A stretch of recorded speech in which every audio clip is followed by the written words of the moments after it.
스포츠처럼 경쟁하는 게임에는 늘 라이벌이 있어요.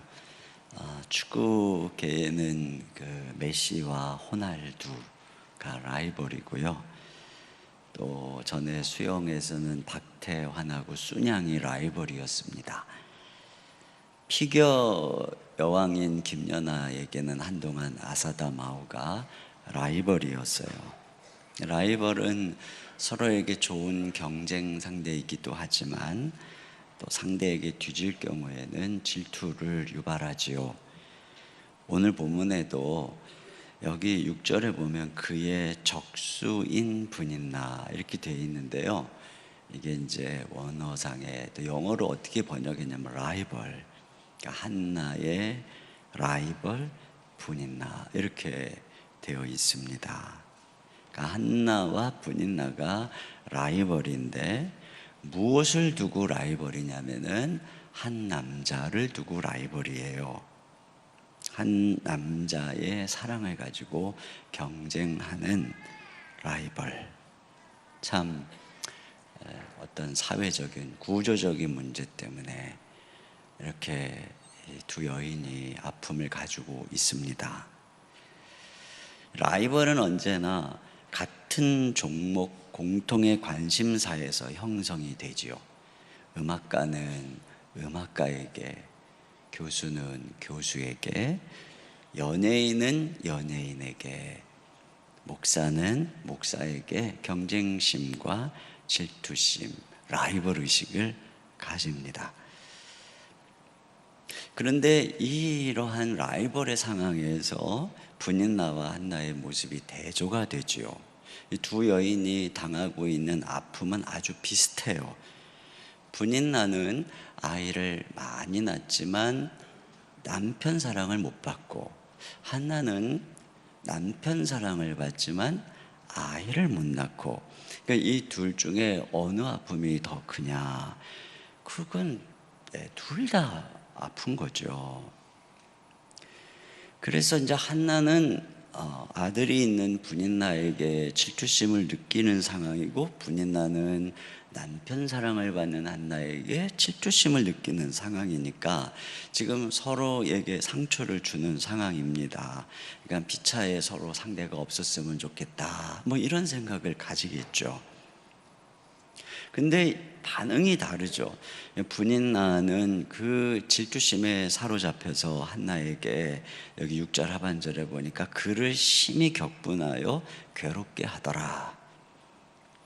그러니까 뭐 아이 낳지 못하는 약점을 찔러서 격분을 시켰다는 것입니다.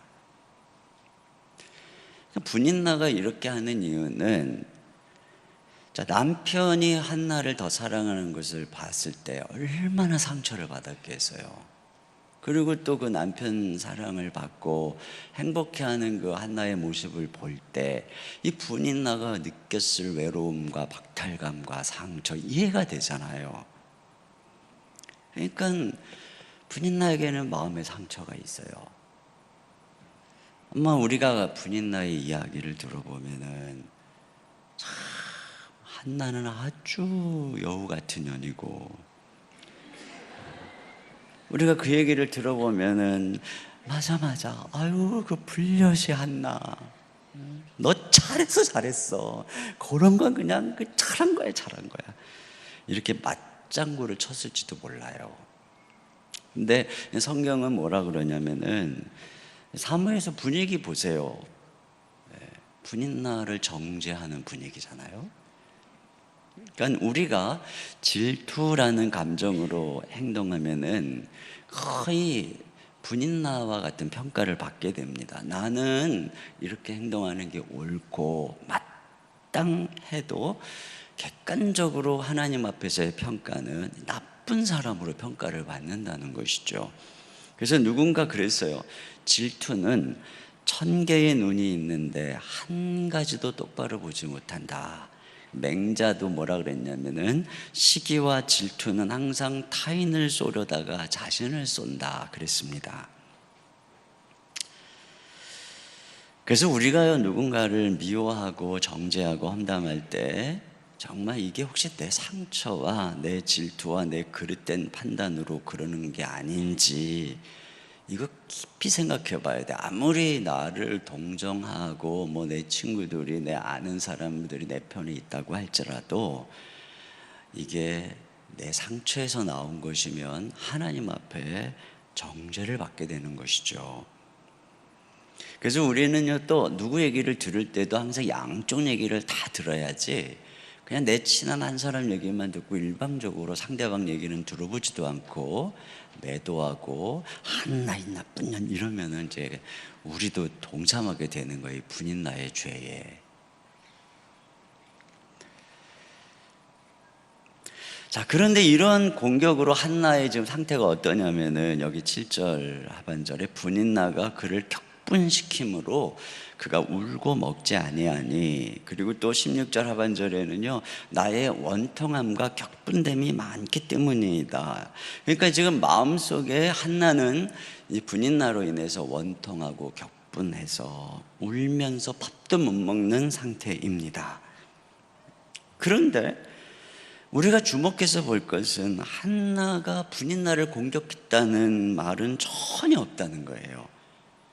한나는 자기가 질투심으로 먼저 공격했다는 말도 없고 분인나에게 공격을 받아서 거기에 대해서 피차에 또 맞받아쳤다는 말도 없어요.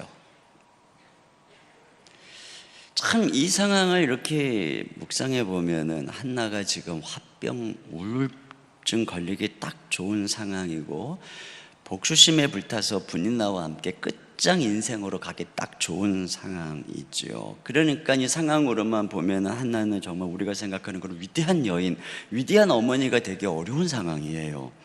근데 어떻게 한나가 이러한 시험과 위기의 상황을 극복했나? 이런 그 질투심과 원통함과 분노를 어떻게 극복했나? 그래서 이 상황에 휘말리지 않고 어떻게 하나님의 위대한 자기 인생을 향한 위대한 뜻을 성취해 나갈 수 있었을까? 근데 그게 이제 바로 우리가 잘 알고 있는 한나의 기도에 있는 것이죠. 한나의 기도. 이 한나의 기도의 특징을 한마디로 말하라고 하면은 뭐냐 하면요, 그 특징이 15절, 16절에 나와 있거든요. 한번 잠깐 같이 한번 보실래요? 15절, 아니 우리가 읽지 않았기 때문에 같이 한번 읽어보았으면 좋겠어요. 제가 15절 읽고 우리 성도님들께서 16절을 읽겠습니다. 한나가 대답하여 이르되 내 주여 그렇지 아니하니이다. 나는 마음이 슬픈 여자라 포도주나 독주를 마신 것이 아니요 여호와 앞에 내 심령을 통한 것뿐이오니.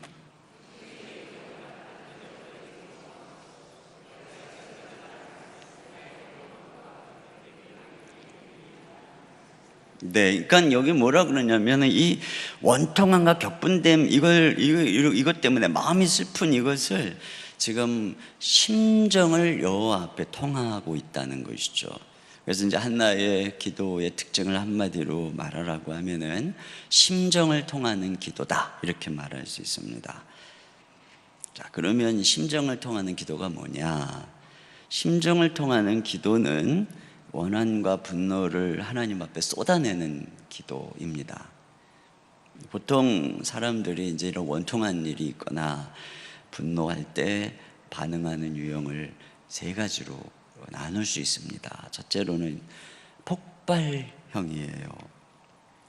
내 마음속에 격분되고 분노하는 감정을 폭탄처럼 터뜨리고 화산처럼 분출시키는 거죠. 악을 쓰고 겁을 주고 폭력을 휘두르고 총기를 막 두두두두두 난사하고, 이런 폭발형은 값비싼 대가를 치르게 되고 폭발한 이후에 후회를 하게 되고 수치심을 느끼게 되고 주변에 있는 사람들이 그 사람 한번 화냈다 그러면 피해를 당하게 되니까 다 주변에서 슬슬 피하고 친구를 잃어버리게 되고 원수를 만들어서 언젠가 안갚음을 당하게 되죠. 이게 이제 분인나의 방식입니다. 억압형이 있어요.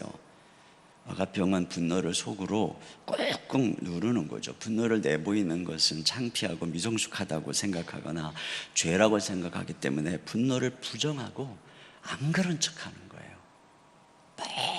뻔히 자기 안에 분노가 있는데 하나님 앞에 하나님 제가 분인나를 사랑하게 해주세요. 이런 기도를 하는 거죠. 그리고서 일어나 갖고는 탁 분이나 째려보고, 이거 우리가 이게 허위적 경건이라는 거예요. 이게 하나님 앞에 가가지고 사랑하게 해주세요. 그리고 그 사람은 보고 팍 째려보고, 이게 허위적 경건이지 이게 뭐예요? 분이나는 한나는 거꾸로 한 거죠. 하나님 앞에서는 탁 쏟아놓고. 근데 여러분 이렇게 부정을 하면은 속으로 골마요. 분노를 억압하여 품는 것은 진주를 품은 조개가 아니라 독을 품은 조개가 되는 것입니다. 그래서 위궤양, 두통, 소화불량, 신경과민, 고혈압, 우울증, 한나가 지금 이렇게 되기 딱 쉬운 상황입니다. 세 번째 스타일이 되게 누수형이에요. 분노를 찔끔찔끔 흘리는 거예요. 폭발하지는 않는데 비판하고 빈정대고 지각하고 비협조적으로 행동하고, 노골적으로는 표현하지 않는데 교묘하게 표현나게 분풀이하는 스타일 있잖아요. 그래서 이제 밥 해주다가 뭐 침을 탈탈 뱉는다든가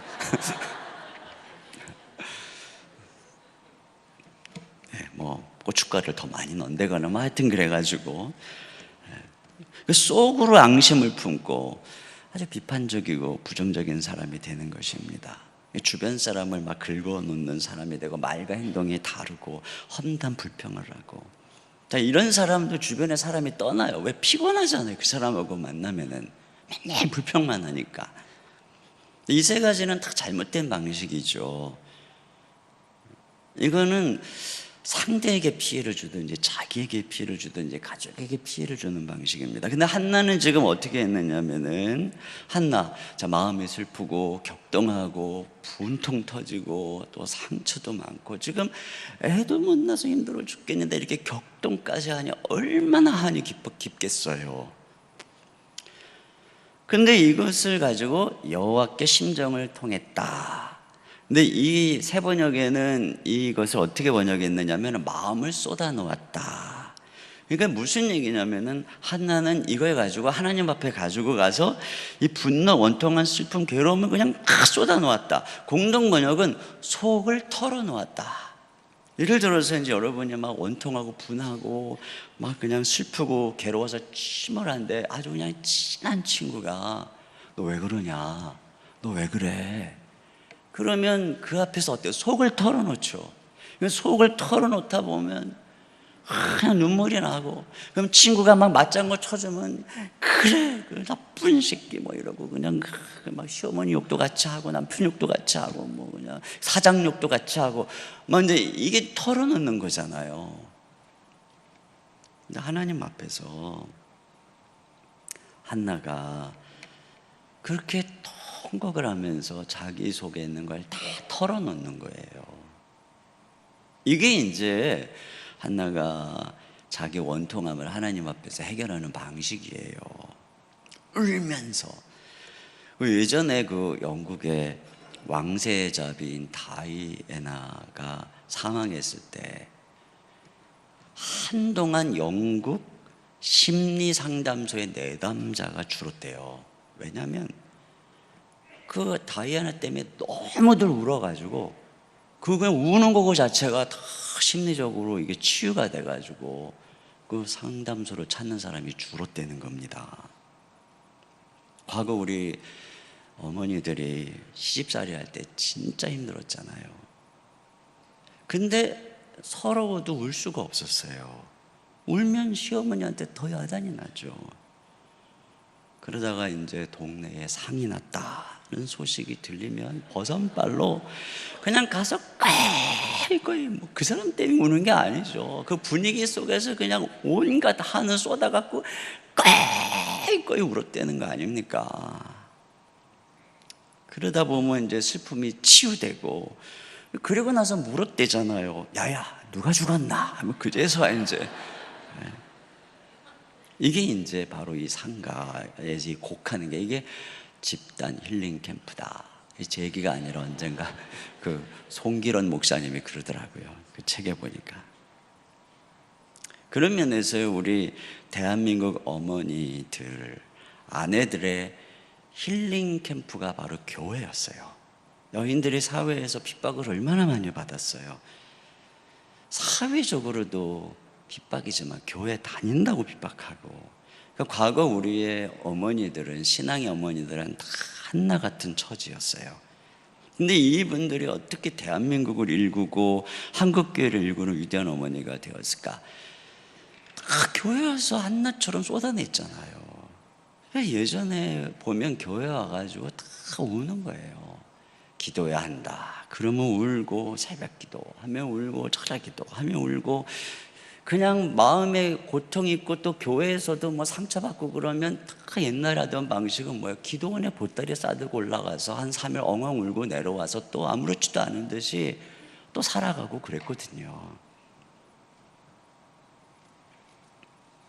다윗도 얼마나 분노가 많았어요. 근데 그 다윗도 이렇게 얘기하죠. 시편 62편 8절에 보면 백성들아 시시로 그를 의지하고 그 앞에 마음을 토하라. 그러니까 다윗도요, 그 원통한 뭐 억울함과 격분함을 그냥 그 다윗의 시편을 보세요. 계속 하나님 앞에 쏟아내는 거죠. 그러기 때문에 다윗이 자기 주변 사람에게, 사실 자기가 상처가 많으면 함께하는 사람에게 이게 불똥이 튀게 돼 있어요. 사울처럼. 그 주변에 자기 사람이 없는 거죠. 근데 다윗은 그렇게 억울하고 격분된 상황에서도 함께 그 어려움의 시절 갔던 사람들이 다 그의 신복들이 되고 그의 동역자들이 되잖아요. 어떻게 이 상처 많은 한 사람이 그랬겠어요? 하나님 앞에 다 쏟아내는 거죠. 여러분이 이제 저를 다 파악했겠지만 저는 여러분 담임 목사님하고 완전 기질이 달라요. 여러분 담임 목사님은 상남자 스타일이고 저는 아주 센시티브한 그 스타일입니다. 예. 그러니까 저는요 상처도 잘 받아요. 이미 제가 말씀드렸잖아요. 별일 아닌 것에 뭐 온갖 상처를 받고. 그러니까요, 제가 이 상처로 인해서 마음의 이 분노를 해결하지 못하면은 저를 통해서 독이 나오고, 그러면 성도들이 독을 먹고 또 가족들이 독을 먹고 그러지 않았겠어요. 언젠가 개척 초기였는데요, 몇몇 집사님들이 보재요. 갔죠. 그랬더니 그분이 나하고 친한 분들은 아니어서 세상 뭐 잘해줄 거라는 기대는 안 하고 갔지만 그 A4 용지를 한 분이 딱 꺼내는데 보니까 이제 저한테 하고 싶은 얘기를 20가지를 적었더라고요. 잊어버릴까봐 정리를 해왔대요. 그러면서 이제 목사님 목회 이렇게 하면 안 된다 그러면서 20가지를 한 가지씩 얘기하고 대답해 보라는 거예요. 그때 진짜 엄청 기도했어요. 주여. 그때 하나님이 은혜를 주셔가지고 끝까지 들었다는 거 아닙니까? 얼굴 표정 관리를 잘해가면서 웃어가면서 끝까지. 새벽 2시에 풀려났어요. 그때 풀려날 때 그러더라고요. 목사님 이렇게 다 들어주셔서 고맙습니다. 이제 자기들이 다 해소가 됐습니다. 나는 집에 가는데 눈물이 나더라고요. 그리고요, 그 다음 날부터 무릎 꿇고 기도만 하면 생각이 나는 거예요. 그 하나가 설교 준비하다 보면 생각이 나는 거예요. 막 속에서 막 분노가 막 치밀어 오르는 거예요. 왜냐하면 그 중에는 저희 제자도 있었거든요. 청년부 때부터 나에게 제자 훈련을 받았던 제자가 개척한 데 따라와가지고 세상에, 내가 부족해서 그런 거겠지만 말이에요.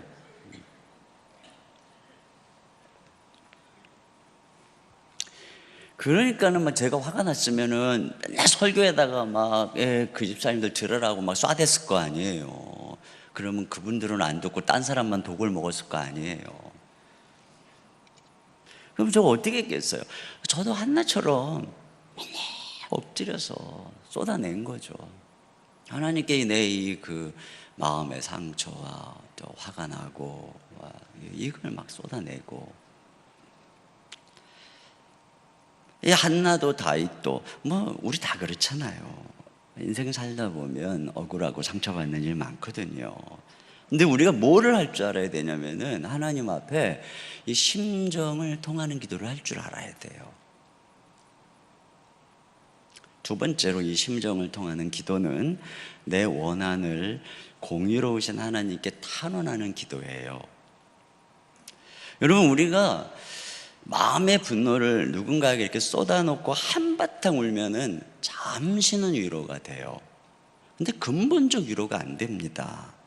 왜냐하면 근본적인 문제, 그 억울한 상황, 불의한 상황이 해결되지 않아서 그런 거죠. 그러니까 하나님의 해결 방식은 한편에서는 치유 상담적 요소를 가지고 있어요. 그러나 여러분, 이 세상의 문제가 무슨 치유 상담 갖고 다 해결이 됩니까? 근본적인 이 원통한 문제, 억울한 문제, 불의한 상황에 대해서 공의로운 심판과 공의로운 통치가 나타나야 해결이 되는 거예요. 실제적으로 이 억울함을 풀어줄 때 진정한 위로가 주어지는 것입니다. 그런 면에서 기독교의 해결 방식은 치유 상담적 요소도 있지만 그보다 실제적인 거예요. 왜냐하면 우리가 섬기는 하나님은 역사를 통치하시고 심판하시는 공의로운 재판장이신 정말 살아계신 하나님이기 때문이죠. 여러분이 누군가에게 폭행을 당했거나 사기를 당했어요. 너무 화가 나서 친구에게 하소연을 합니다. 그러면 위로는 되지만 여전히 억울하죠. 근데 변호사 친구를 찾아갔더니 고소해라, 고소해. 그럼 검찰이 다 알아서 해준다. 그러면 이제 고소를 합니다. 고소를 하고 나면 마음의 억울함이 조금 분노가 진정이 돼요. 왜냐하면 이제 검찰이 내 대신 공의를 세워줄 것을 신뢰하기 때문이죠. 어떤 차가 와가지고 확 받았어요. 열받죠, 저놈이. 그래 내려서 안 싸워요.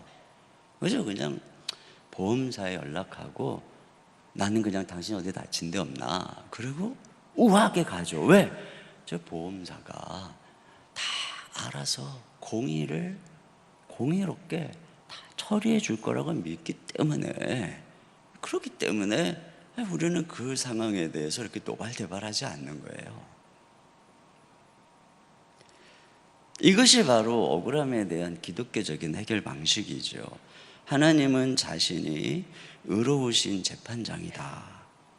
그래서 너희가 억울한 일, 원통한 일, 격분된 일이 있으면은 공의로운 재판장이신 하나님께 아뢰라. 그러면 그분이 우리의 원한을 풀어주신다. 이것이 성경에 누누이 나오는 약속이에요. 구약뿐 아니라 신약의 로마서 12장 19절에 이렇게 돼 있어서 한번 들어보세요. 내 사랑하는 자들아, 너희가 친히 원수를 갚지 말고 하나님의 진노하심에 맡기라. 기록되었을 때 원수 갚는 것이 내게 있으니 내가 갚으리라 주께서 말씀하시니라.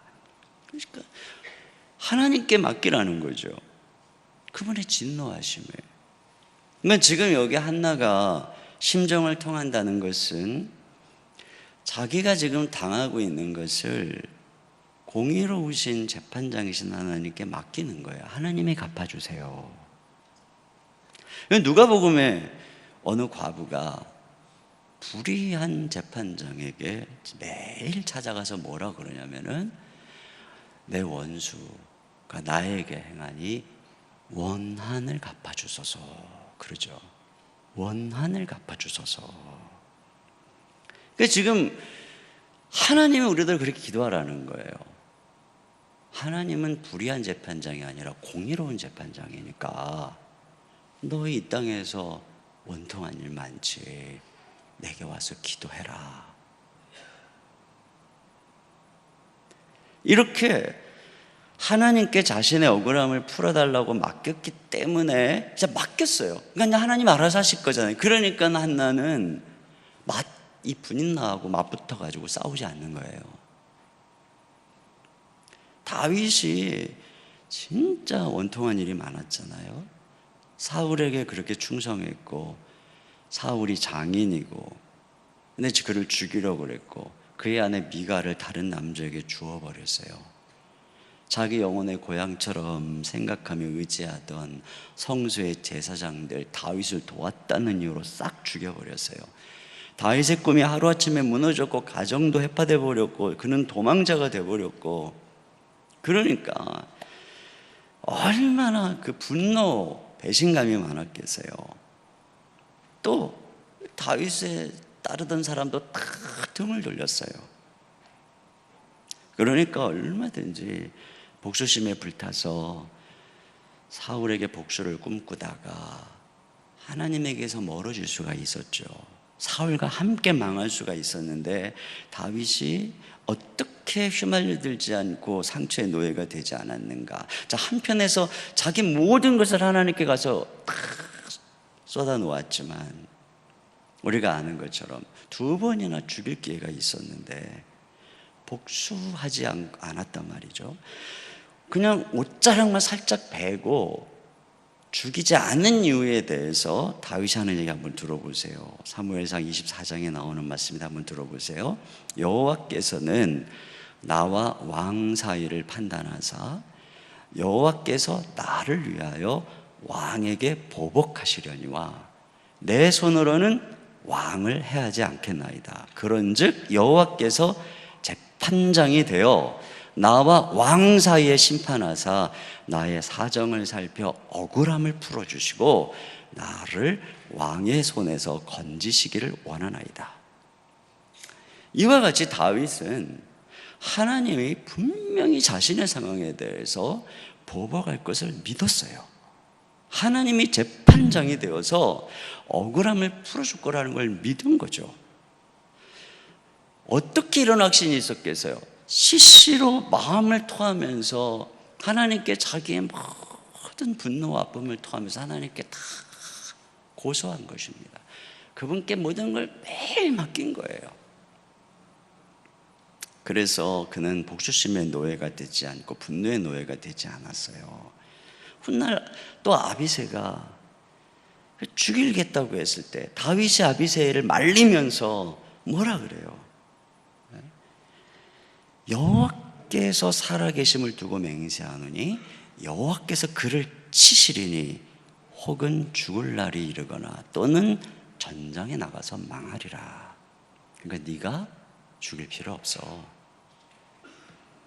그러니까 그는 하나님께, 공의로우신 하나님께 다 고발했기 때문에 하나님, 공의로 세상을 통치하시는 하나님의 어떤 방법을 통해서든 복수하실 것이라는 굳건한 믿음이 있었던 거예요. 공의를 세울 거라는 믿음이 있었던 것이죠. 이 믿음 때문에, 그리고 하나님께 다 맡겼기 때문에 다윗은 분노의 노예가 되지 않았던 것이고 자기만의 길을 갈 수 있었던 거예요. 누군가가 막 욕을 하고 때리는데 꼭 맞서 싸우지 않고 꼭 참고 있다가 다 맞고 경찰서 가는 사람, 제일 무서운 사람입니다. 근데 그보다 더 무서운 사람이 누군지 아세요? 분인 나 같은 사람에게 당하는데 그냥 뭔가 모욕 상처 다 받고 조용히 기도하러 가는 사람, 진짜 무서운 사람입니다. 조용히 기도하러 가는 사람, 그리고 하나님 앞에 가서 다 쏟아놓는 사람. 한나의 기도는 약자의 감상이 아니에요. 그의 기도에는 분명히 통치하시는 공의로운 재판장에 대한 믿음이 있어요. 그래서 한나의 기도를, 2장에 가서 한나의 기도를 보면 어떻게 하나님이 이 억울하고 약한 자, 가난한 자의 편에서 그 심판하시고 도와주셨는지에 대해서 찬양하고 있는 것이에요. 세 번째로 심정을 통하는 기도는 용서하는 기도예요. 의아하죠. 지금 방금 뭐 하나님께 고소하라고 기도하라고 그러더니 또 무슨 용서하는 기도라니, 이게 무슨 말인가? 여러분, 왜 이게 의아하냐면 우리가 용서를 오해해서 그렇습니다. 용서라고 하는 것은 우리가 그 사람의 죄를 사면해 주는 게 아니에요. 여러분, 인간은 다른 사람의 죄를 용서할 자격이 없어요. 우리가 어떤 죄를 짓든지 그 사람에게도 물론 잘못하는 거지만 근본적으로 그 모든 죄는 하나님 앞에서 죄예요. 우리의 죄를 진정으로 용서해 주실 분은 하나님밖에 안 계세요. 우리가 할 수 있는 용서란 하나죠. 내가 그에게 복수하지 않겠다. 용서, 이게 헬라어로 아피엠인데요, 놓는다는 것입니다. 용서의 의미는 뭐냐면 내가 붙잡고 있는 걸 놓는 거죠. 뭘 붙잡고 있어요? 복수심, 안갚음, 이걸 내려놓는 거. 이게 용서입니다. 근데 이 복수심을 내려놓기가 어려워요. 왜냐하면 내가 이걸 복수심을 내려놓으면 공의가 이루어지지 않을까 봐. 저 악한 자가 그 버젓이 살아가는 것이 내가 억울하잖아요. 공의가 이루어지지 않을까 봐 내가 이 복수심을 내려놓는다는 게 억울한 거죠. 근데 여러분, 우리가 오해하지 말아야 될 것은 성경이 말하는 용서는 절대로 공의를 생략한 용서가 아니라는 거예요. 제가 아까 말씀드렸던 그 로마서 말씀을 다시 들어보세요. 내 사랑하는 자들아, 너희가 원수를 친히 갚지 말고 하나님의 진노하심에 맡기라.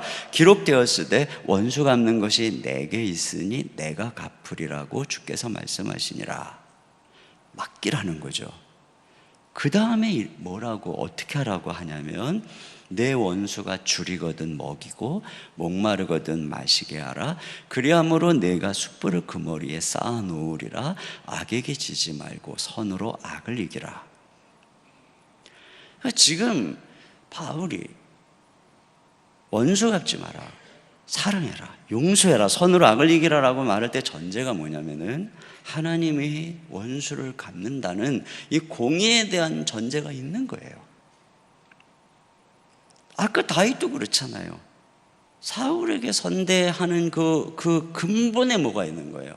죽일 기회가 있어도 안 죽이고, 부하가 죽이려고 해도 못 죽이게, 그 근본 뭐가 있는 거예요? 하나님이 친히 원수 갚을 것이다. 여러분, 예수님께서 십자가에서 자기를 죽이는 자들에게 위해서 기도하시죠. 주님, 죄를 저들에게 돌리지 마시고 저들의 죄를 사하소서.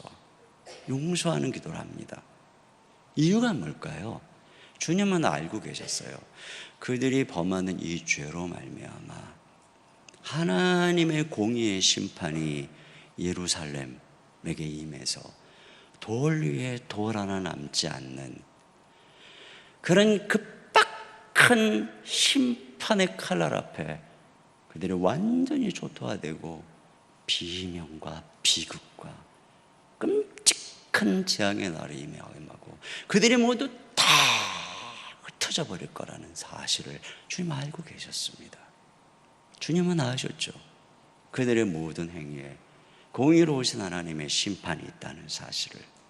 주님께서는 그들을 위해서 이런 용서의 길을 가시는 것입니다.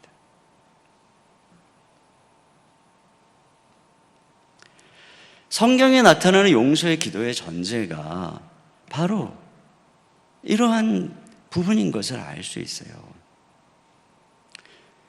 그러므로 우리가 하나님께 원통함을 아뢰므로 공의로우신 하나님께 맡김으로써, 고사함으로써 맡기죠. 하나님, 내가 하나님께 다 맡깁니다 하고 내 답답하고 억울하고 상처를 다 맡겨요. 이렇게 기도하다 보면 하나님이 우리 마음을 위로하시면서 이렇게 말씀하시는 거예요. 이젠 내가 알아서 할게. 너 내게 맡기고 복수심 내려놓고 그 사람에 대한 미움에서 벗어나라. 너 자신을 위해서 용서해라. 이거예요, 이거. 그러니까 이 심정을 통하는 기도는 결국 뭐냐면은 용서하는 기도예요. 우리가요, 용서해야지, 그래서 용서가 되는 게 아니라 이렇게 한나처럼 다윗처럼 다 심정을 통하는 기도를 할 때 비로소 용서할 수 있게 됩니다.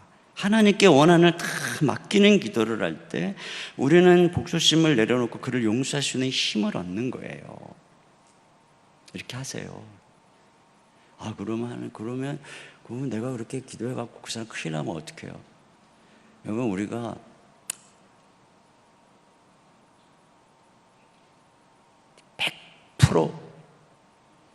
상대방 과실이라고 생각해갖고 경찰에 고소해도요, 나중에 이렇게 다 판결하면 6대4, 7대3 다 알아가지고 다 공의롭게 판결하시거든요. 그건 우리는 몰라요. 그러나 우리가 할 수 있는 거, 이 내 마음속에 있는 것들을 하나님께 다 아뢰고 그분께 의탁하는 거예요. 그때 우리가 비로소 그래, 모든 것은 공의로우신 하나님이 다 하시는 거야 하고 내가 복수심을 내려놓고 내 길을 갈 수 있어요. 우리가 왜 용서를 해야 되냐면 나 자신을 위해서 해야 되는 거예요. 어떤 분이 이 분노를 내려놔야 되는 이유를 이렇게 설명한 게 참 이해가 되었어요. 마루 밑에 강아지가 들어가 있는데 이게 안 나와요. 안 나와. 그러면 어떻게 하냐면은 긴 막대기를 가지고 강아지를 푹푹푹 찌르면 으르렁 그러다가 자기를 찌르는 막대기를 깡 물어요. 절대 안 놔. 왜? 나를 찌르니 막대기, 분노의 그 복수심 깡.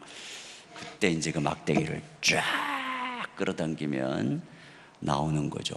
그러니까 마귀가 이런 식으로 우리를 사로잡는다는 거죠. 그 복수심을 가지고 말이에요. 어떤 사람이 원수를 갖기 전에는 절대 웃지 않겠다고 결심을 하고 절치부심하고 살아갔어요. 오랜 세월이 지나서 드디어 원수를 만났는데 그 원수는 자기가 원수 갚을 가치가 없을 정도로 너무 처참하고 초라한 모습으로 살고 있더라는 거예요. 그 사람이 이런 생각을 한 거죠. 내가 이 무가치한 존재 때문에 내 인생을 소비했구나. 이게 바로 마귀의 작전인 것이에요. 내 생애가 진짜 소중하잖아요. 하나님이 너무나 멋진 계획을 가지고 있는데 그 상대방에게 그 원한 원수 같겠다고 그냥 인상 딱 주고 웃지도 않고 말이죠. 그리고 내 인생이 소중한 인생을 막 하루하루 그냥 다 소비하는 거예요. 이것처럼 억울한 일이 어딨냐고요. 우리가 또 용서하지 않고 미움을 붙잡고 있는 동안에는 계속 우리는 그 사람의 지배를 받잖아요. 내가 미워하잖아요. 그럼 그 사람이요, 날 안 떠나. 눈 딱 뜨는 순간에 그 사람 생각이 나고 그 새벽부터 밤까지 그 사람이 나를 지배합니다. 그 사람의 지배에서 벗어나는 방법은 하나밖에 없어요. 잊어버리려고 해도 안 돼요. 절대 안 돼요. 딱 하나밖에 없어요. 사랑하는 거. 그것 외에는 그 사람에게서 벗어날 방법이 없다니까요. 용서하는 것 외에는 방법이 없어요. 한번 생각해 보세요. 그러니까 미워하는데 에너지가 제일 많이 들어가고 미워하는데 시간도 제일 많이 들어가고 사랑하면 잊어버리는 거예요. 제가 언젠가요, 너무너무 이제 마음에 상처가 있어가지고 차를 타고 가는데 화가 나는 거예요. 아침부터 어디 가는데 계속 생각이 나고, 아니 어떻게 나한테 그렇게 말할 수가 있지? 아니 어떻게 그렇게 무례하게 할 수가 있지? 아니 어떻게 그럴 수가 있지? 너무너무 화가 나는 거예요. 아무리 잊어버리려고 해도 또 생각나고 또 생각나고 또 생각나고 계속 가면서 도대체 그 사람에게서 벗어날 수가 없는 거예요. 제가 어떻게 했을까요? 너무 힘들어서 하나님께 이대로 했어요. 하나님께 차 타고 가면서 내 원한과 분노를, 전 가끔 그럽니다. 저는 여러분이 전 어차피 다 사라질 사람이니까 전 차 타고 가다가 화가 나면 소리 버럭버럭 지릅니다.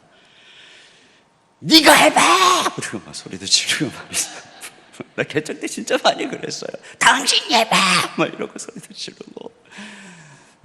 차마 또 그 이상은 제가 말을 여기다 풀어낼 수가 없어요. 뭐 누군가는 뭐 어떤 분 그러대요. 신문지를 말아가지고 갖고 다니래. 그러다가 막 성질나면 막 뭐 패라 그러더라고요. 나 그렇게까지는 안 했지만 하여튼 그러면서 이제 하나님께 가랬죠. 하나님, 이게 다 아시죠? 주님, 공의로우신 주님께 다 의탁합니다. 그리고 저 하나님께 맡기고 전 사랑하랍니다. 그래서 제가 어떻게 했겠어요? 전화했어요. 상대방을 받고 깜짝 놀라죠. 내가 왜 전화했는지. 아무 얘기도 안 합니다. 전화했어요. 그리고 근황을 물어보았죠. 잘 지내시냐고. 되게 뜬금없죠. 전화했어요. 물어보고 또 기도 제목 없냐고 그러고 관심 갖고 끊었어요. 어땠을까요? 그때서부터 완전히 해방됐어요. 생각 안 나. 아무 생각도 안 나요. 해방되었네. 그러니까 우리가 그 사람에서 꽁 하고 있으면 우리 이 인생이 그냥 낭비되는 거예요. 그러니까 하나님께서 야, 너 다 나한테 맡기고 넌 용서해, 넌 사랑해. 로마서 12장 17절 항반절에 이렇게 되어 있잖아요. 아무에게도 악을 악으로 갚지 말고. 자, 이게 뭐냐면은 복수하는 게 악을 악으로 갚는 거라는 거예요. 자, 누군가가 나를 힘들게 하고 나를 미워하면 마음에 분노가 일어나죠. 나도 복수하고 싶죠. 그가 나를 괴롭힌 만큼 나도 괴롭게 해주고 싶어요. 근데 이 마음을 품는 순간에 무슨 일이 일어나는가? 내 마음에 악이 생산되고 있는 거예요.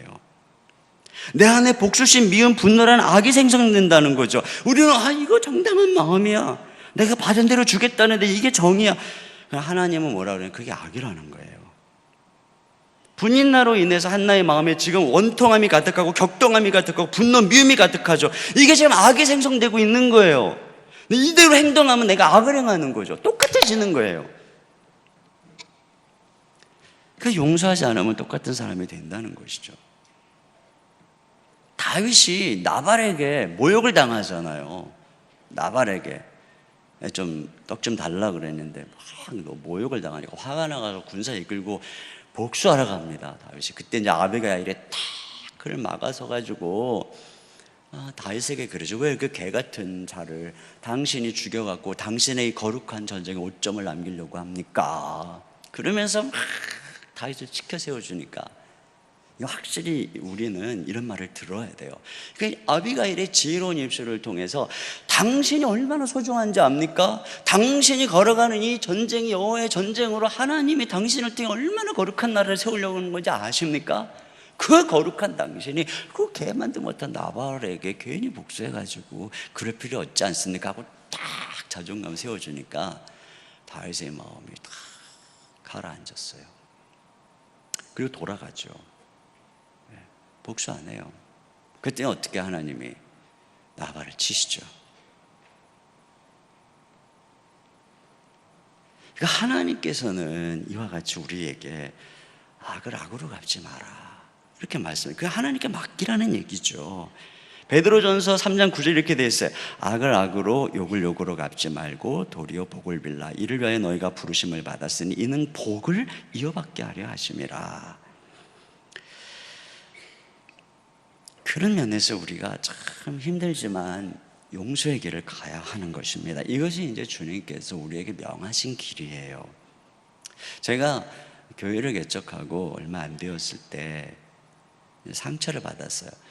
이제 제가 이런 얘기하면은 저 교회는 참 이상한 분이 많은가 봐 이런 생각하지 마시고 제가 예민해서 그런 거예요. 여러분 목사님 절대 상처 안 받아요. 이런 일로. 왜 제가 문제가 있는 거예요 지금.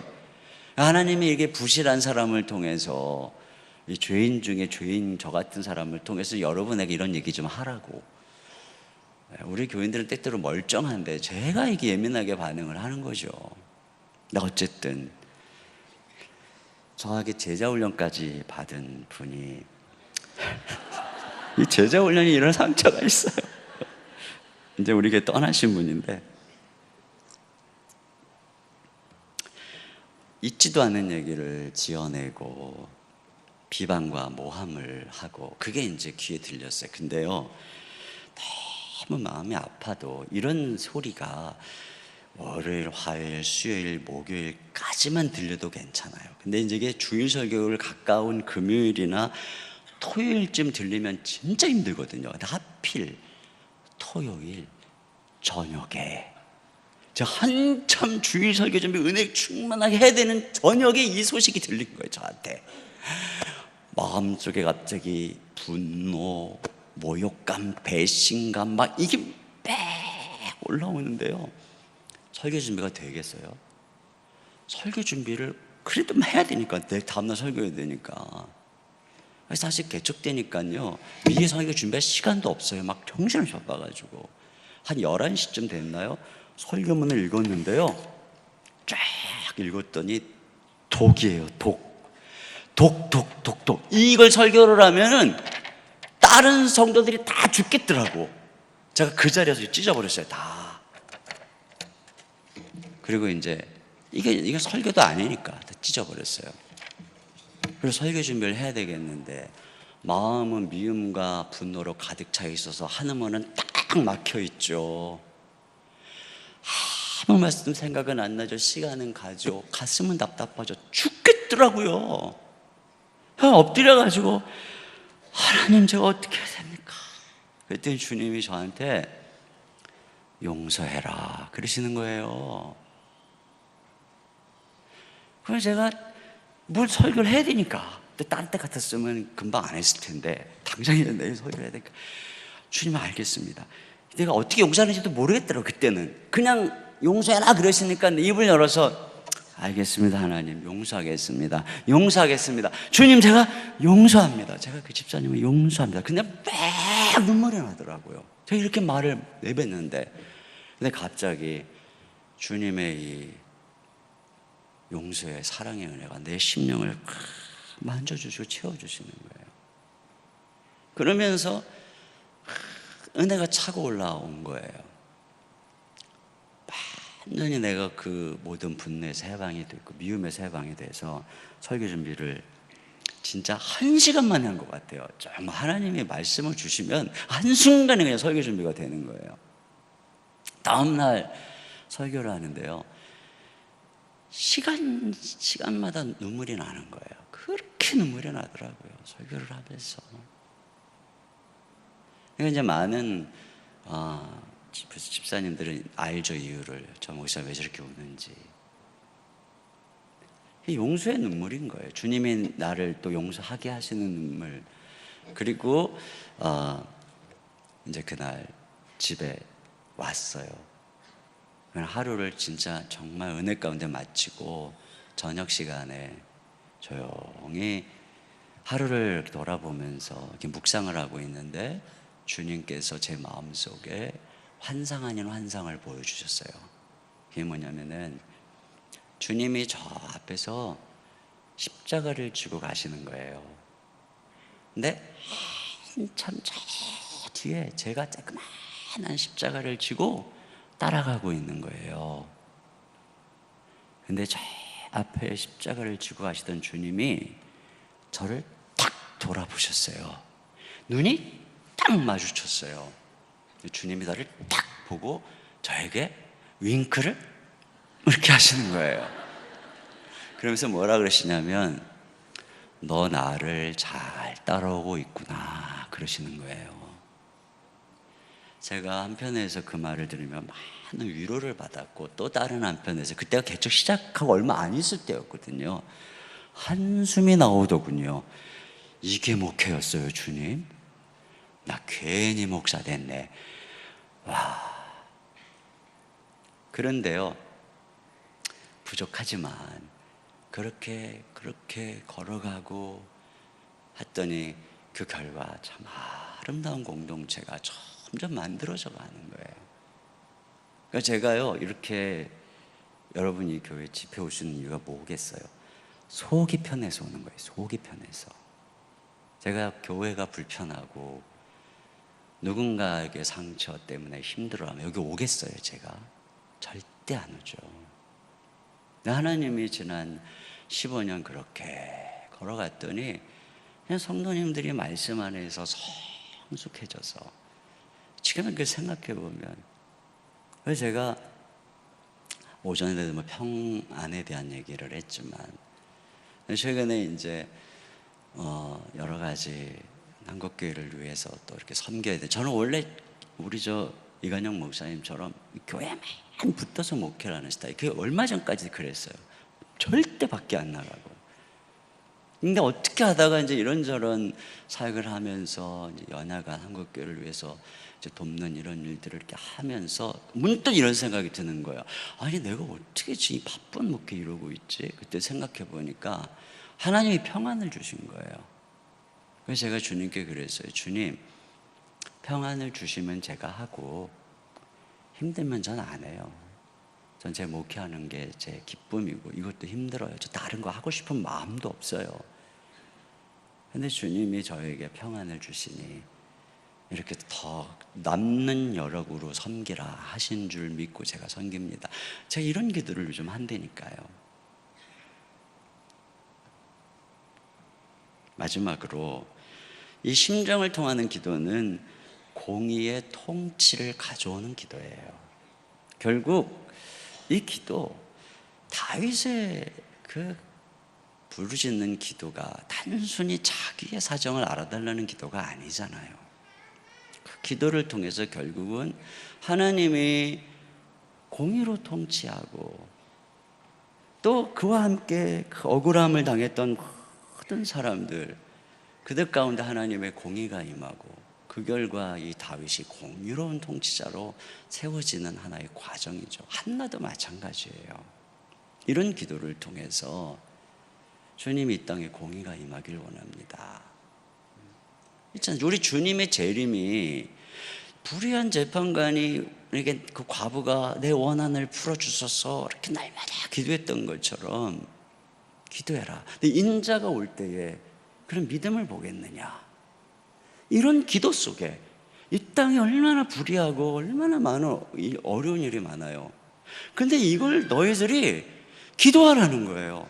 그러면 그런 기도 속에서 결국은 최종적인 이 공의의 통치가 이루어지는 그날이 온다는 거죠. 이건 마지막 때이래요. 그러나 저는 이렇게 믿어요. 하나님의 나라는 그렇게 미래적이지만 현재적이잖아요.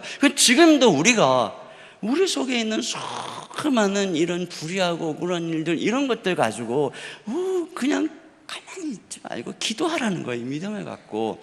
지금도 이 교회를 공의로 통치하신 하나님, 이 민족을 공의로 통치하신 하나님 앞에 온전히 너희가 나가서 믿음으로 기도해라. 저는 이런 생각이 들어요.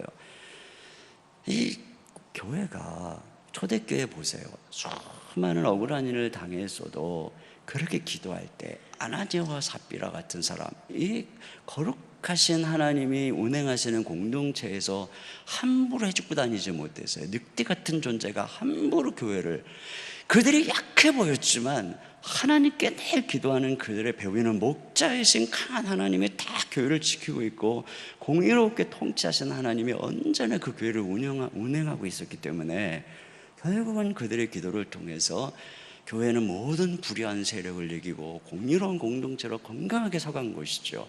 이 공의가 있어야 교회도 든든히 서가고, 공의가 있어야 나라도 든든히 서가고, 공의로워야 가정도 든든히 서가는 것 아닙니까?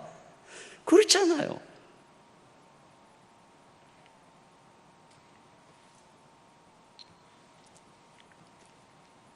그런 면에서 이 기도는 단지 우리 개인을 위한 기도가 아니에요. 이 땅에 공의가 이루어지기를 소망하는 기도죠. 이렇게 기도하는 사람은 자신이 공의로운 사람이 되는 거예요. 저는 한나의 서원 기도가 이런 맥락에서 이해가 돼요. 아들을 주시면은 내가 주께 드리겠다라고 하는 것을 제가 어떻게 이 부분 속에서 이해가 되냐면, 주님이 저에게 주시는 이 아들을, 이 응답을 내가 우상 삼지 않겠다는 거예요. 지금 보세요. 지금 한나가 아들이 없어서 억울하잖아요. 그 아들을 달라고 하는 거예요. 근데 그 아들을 드리겠다는 게 뭐죠? 주님이 주신 그 아들을 제가 저 분인나처럼 자랑하고 뻐김으로 아들 없는 사람 격동시키고 아들 잘 나간다고 교만해하는 저 그런 삶 살지 않겠습니다. 만약에 한나가 그런다면 그는 또 하나의 분인나가 되는 거죠. 그러면 그 한나는 또 누군가의 부르짖음의 대상이 되는 거예요. 오히려 이 기도는 뭐냐면 제가 주님의 아픔에 동참하겠습니다. 그가 그런 억울한 상황에서 이 한 상황에서 그 시대를 보니까 홈리와 비느하스, 엘리 그 속에서 수많은 억울한 사람들이 눈에 보인 것 아니겠어요? 나에게 자식이 없는데 하나님에게도 자식이 없는 거예요. 나도 자식이 없어서 이렇게 그러고 있는데 그래서 하나님이 나에게 자식을 주시면 내가 하나님께 내 아들 드리겠습니다. 결국 그 사무엘을 통해서 흑암의 사사시대가 끝나고 다윗을 통해 하나님의 공의로운 나라가 세워지죠. 저는 개척하면서 아까도 말했지만 개척교회 때 이렇게 작은 교회니까 별것 아닌 일에 막 상처, 질투심 뭐 받아요. 그렇게 제가 막 이렇게 설교를 하잖아요. 그러면 이제 개척교회 때는 이제 밥 먹잖아요. 끝나고 금방 내가 설교를 은혜롭게 했는데 자기들끼리 밥 먹으면서 무슨 은혜를 나누냐면 인터넷으로 어느 유명한 목사님 설교 들은 걸 나눠. 그리고 나한테 들어보래 목사님도. 근데 이런 상황을 매주 경험하면서 너무너무 힘든 거예요. 그때 제가 그런 기도를 하나님께서 하나님 주님이 교회를 성장시켜 주시면 교회를 자랑 삼지 않을게요. 우리 교회 좀 크다고 작은 교회 배려하지 않는 목회 안 할게요. 제가 좀 큰 교회 목회를 좀 하게 됐을 때 혹이라도 유명해진다고 다른 교회 성도들에게 영향 미치려고 하지 않을게요. 사실 저는 목사님 허락하여 가서 설교하지만 제가 이런 말이 어떨지 모르겠지만 전 이런 생각해요. 한국 교회를 힘들게 하는 것은 유명한 목사님들이 허락도 없이 다른 교회 성도님들에게 너무 영향을 미치려고 한다는 거예요. 왜 그래야 되죠? 꼭 그 훌륭하신 목사님들의 설교를 들어야 한국교회가 될까요? 그건 수많은 작은 교회 젊은 목사님들을 무시하는 거예요. 자신의 교회의 수만 명의 성도들 이름도 사정도 모르면서 왜 자기 우리에 있지 않은 다른 분들에게 방송으로 SNS로 그렇게 영향을 끼쳐야 되는 건가요? 그러니까 작은 교회 목사님들이 힘든 거예요. 우리 목사님 전도받고 신앙생활을 최고인 줄 알았는데 어느 순간 방송에서 뭐 여기저기서 너무나도 고상하고 탁월한 설교를 듣고 나니까 그 다음부터 우리 목사는 시원찮게 보이고 말이죠.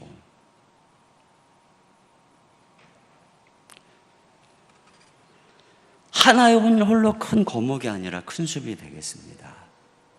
분립개척을 해서 생태계를 회복하고 주변의 어려운 교회와 같이 가는 교회가 되겠습니다.